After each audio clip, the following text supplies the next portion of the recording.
এটা হচ্ছে last মানডের blog. সেদিন আমরা উইক অফ নিয়েছিলাম।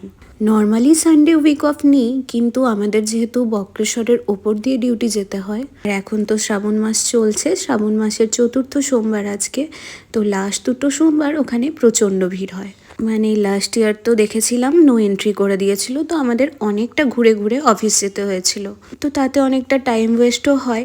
তাই এবারে ভেবেছি লাস্টের যে 2টো সোমবার পড়বে সেই দিনই আমরা উইক অফগুলো নিয়ে নেব।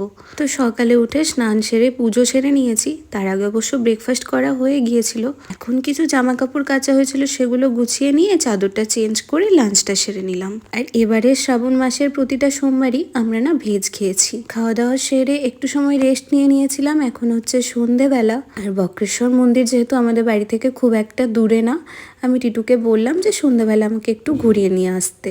সকাল দিকটা যে পরিমাণে ভিড় থাকে, এখন সন্ধ্যাবেলা অতটা ভিড় ছিল না, তবে লোকজন মোটামুটি সেখানে ছিল। আর জানো তো, কেউ যদি আমাকে জিজ্ঞেস করে গোটা বীরভূমের মধ্যে আমার সবথেকে প্রিয় জায়গা কোনটা, এই বক্রেশ্বর মন্দির। কি যে ভালো লাগে আমার এখানে আসতে, বলে বোঝানো যাবে না। আর দেখো, বাবার জন্মমাস বলে কথা, বাবাকে কত সুন্দর করে পদ্ম ফুল দিয়ে সাজানো হয়েছে। আর আমার মনে হয় সেদিন আমাদের ভাগ্যটা একটু বেশিই ভালো ছিল, তাই জন্য গিয়ে পর মায়ের আরতিও দেখতে পেয়ে গেলাম।